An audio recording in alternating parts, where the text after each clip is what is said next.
Hey everybody, thanks for joining me today on All Things Division 3 Soccer with Simple Coach and Jackie. I am Simple Coach. Jackie is out there pacing, which she does a lot these days, unfortunately. Thanks for tuning in for this Around D3. I figured I would put something together. Today is Friday, the 6th of September, and this is about to go into weekend 2 of the 2024 season. Now, I've already watched a ton of games, and I think by my count, the number of games that I've watched at least a half are presently at 44 men's games and 31 women's games. And I think you could probably double that, where I watch 10, 15, 20 minutes of different games just trying to get a feel. But I don't do game notes on all of them because it's a little bit of a tedious, but if you want to see game notes, make sure you check d3soccer.fans. I post my game notes that I do make and I do pull together and are kind of clean, and so you'd be able to see them there. And as the season goes on and games get more competitive, and you'll probably see those notes get more detail. Right now, they're just kind of like reflections of what I'm seeing, like visually seeing and feeling about teams and sort of the ebbs and flows of the game. So it's not really getting too deep in the woods, but nonetheless. So being week 2, I've had a week, I've watched all these games, and I was just deciding I was going to do a quick Around D3 to run through some of my initial thoughts. Nothing too fancy, especially, like I said, it's 2 o'clock in the afternoon on Friday, and we got games kicking off. I think the first game I want to see today kicks off at 5:30, and that's Oglethorpe at Roanoke, if you care to know. So let me just start. This goes back to the weekend games and then a couple games, or a few number of the games that I actually watched this weekend. So I'll just start out. Some of this good, bad, ugly stuff I don't quite have a pulse on, but it's just my initial reaction. So I'm just going to say, color me surprised at the current state of Washington and Lee. They lost to Johns Hopkins 2-0.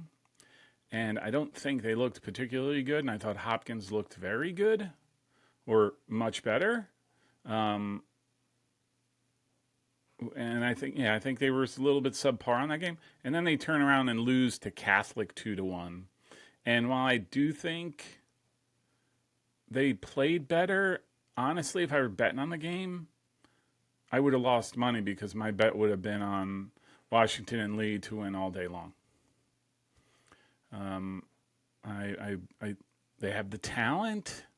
I just don't know if they have a sense as to how they want to play right now.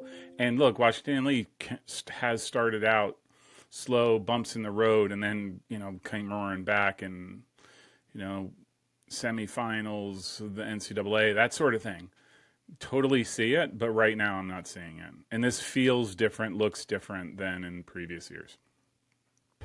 Okay, speaking of Johns Hopkins, color me surprised by both men's and women's team. The men look tuned in. I think they're sort of shaking off what I call rust and dust in the offseason and sort of trying to get back into tune, but they're looking like a top 5 team, definitely top 10.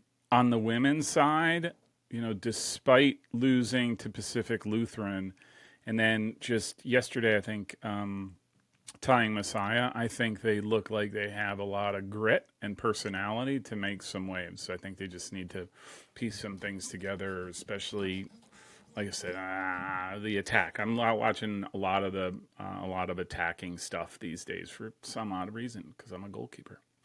So I will say, if you didn't get a chance to watch, take a look at the Ohio Northern Kenyon game where it ended up in a 3-3 tie.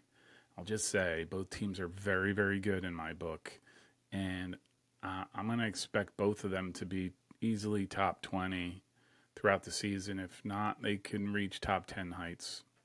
Kenyon, I think I have is at 5th or something like that in the preseason poll, so I do think they're very capable.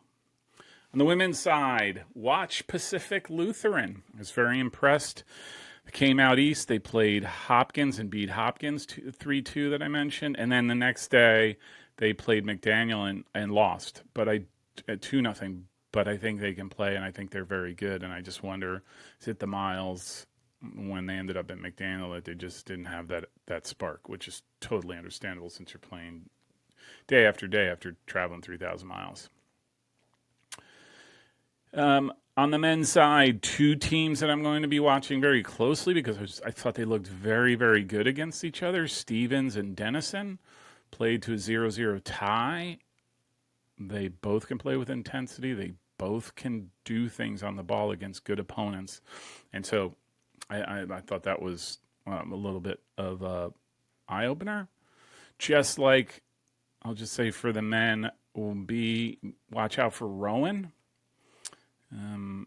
They'll be a force to reckon with. They dominated a game. They lost 2-0.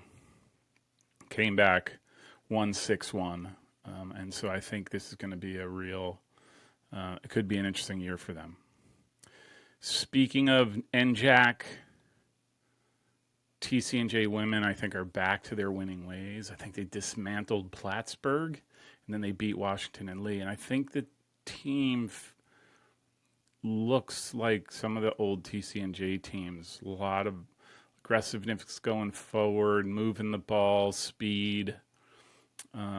So I thought that was good to see. But also on the women's side, dare I say, another impressive team starting at 2-0, the RIT women. They went 9-6-5 last year.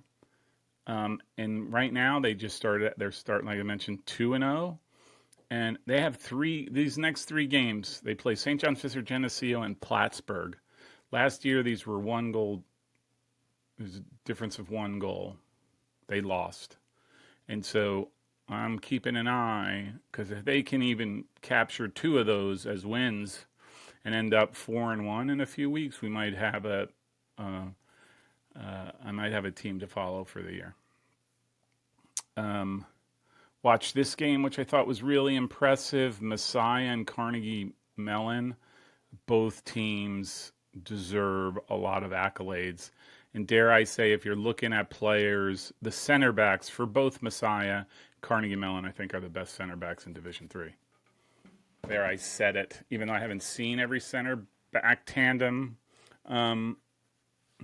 this year, but I was duly impressed in how they command the back line.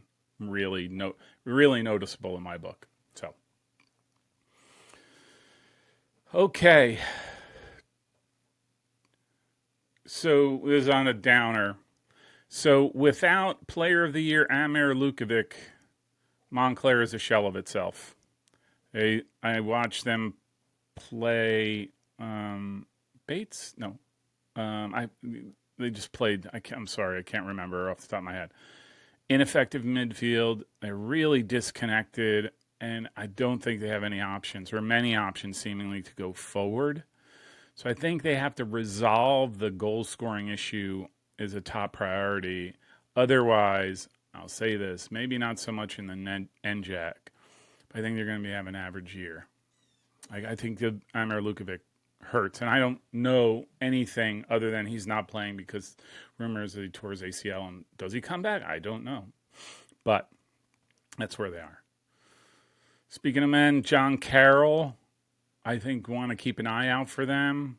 Lost a narrow game to Kenyon, but they looked aggressive. They just couldn't score. And I will say they might have one of the best defensive units in the country. I think they're that tough to break down. So, speaking of impressive, the WashU women are back at it. They start 2-0. They beat Trine and Central for a combined 10 goals for, 2 against. They currently remain and deserve the top spot in the Simple Coach Top 25 preseason poll. And I wonder if there's a little bit of a chip on their shoulder for not being able to say they're national champions and instead saying that they're runners-up. So,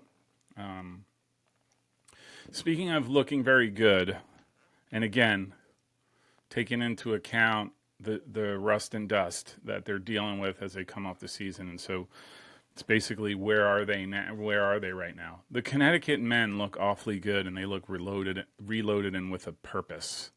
And I think there's two really good teams in the NESCAC. Aside from Con, the other one is Amherst, who I thought they went back to their winning ways by beating Suffolk University. Now those two face off, which will be really interesting to me on Saturday at Amherst, which is not a pleasant place to play. And I'm sorry about this, guys, Jumbo fans. The other team I watched, I wasn't quite tuned into and felt good about was Tufts. Again, rust and dust, but they just seem to be a little bit more disconnected than I thought they would be, especially getting forward. And granted, here's the thing that I thought for a while, like MIT might be better than I realized. It's the first time I watched either team, so I'm not sure what I was expecting from MIT, but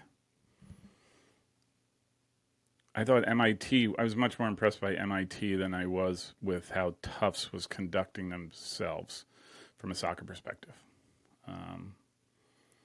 It's like, I don't know, and I don't know, as Coach Desatel, I probably should just call you and maybe you could tell me, like, maybe I'm missing something. Like, you just seem really disconnected as they get forward. The further they get forward, they get, the more haphazard it seems, and I don't know if that's a winning formula. It could just be the game too. Like I said, MIT looked, I thought, pretty good, and made their job difficult. Okay, so happened to take a look at the Haverford men as well, and I don't know that I watched their game. Who were they playing? Their last game. Sorry, it doesn't come to mind right now.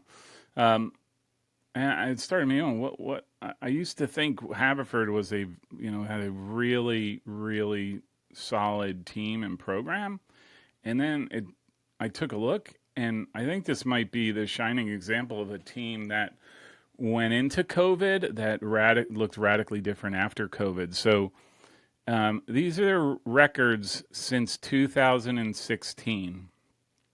16, they were 14-3-4. In 17, 10-5-3. In 18, they were 14-4-1.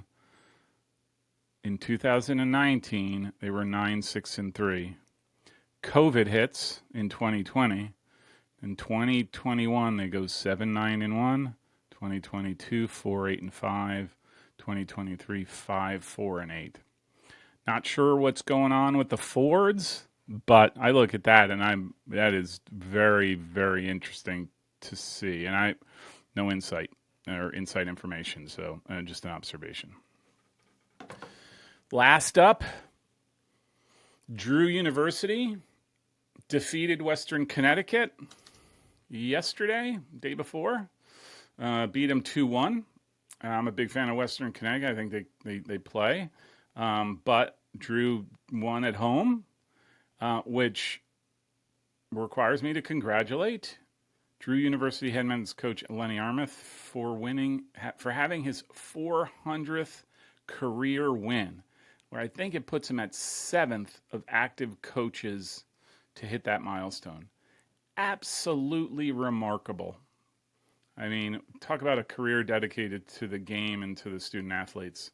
All the more impressive. So I just wanted to end my little spout out of stuff with that really great news and an accolade that is definitely hard earned. So shout out to Lenny Armith of Drew University for the success. Okay, so that about covers it. Realize it wasn't, super in depth, but I want to do something quick because it's my notebook. So my notebook, I take notes. I don't know why, but I take notes, and I collect it, and then I gotta do something with them. So Got a bunch of games today. I will say, maybe to tell you, I'm going to be watching on the men's side Oglethorpe today. Oglethorpe, Roanoke, Kenyon at Hopkins. If you really want a banger of a game, 7 o'clock. I'm serious. It's like national championship type level game. Another really great game. Cortland, who's looking very fine at Catholic. Another game. It's part of EJ's weekly pool. Eau Claire at North Park, 7 o'clock tonight Eastern Time. Another banger of a game out in Lancaster, PA. Rowan is visiting Franklin and Marshall. Another one of EJ's weekly pool picks. And then tonight, I'm going, I think I'm going, or I'm just going to watch it. We'll all see on my schedule.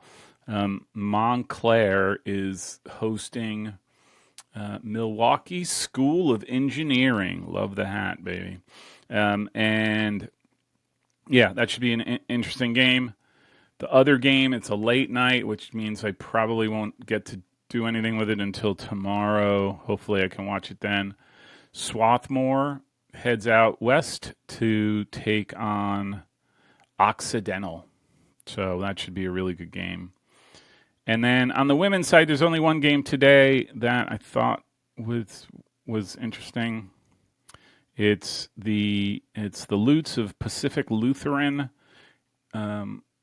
face Claremont Mud Scripts at 6 o'clock. So those are 1, 2, 3, 4, 5, 6, 7, 8 games that I already have, and who knows, they'll probably bounce in and out of another 10. So if you want to enter my mind, feel free. It's a hazardous place.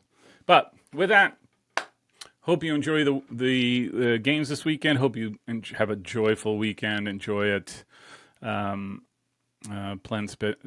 Spend plenty of time on a field somewhere.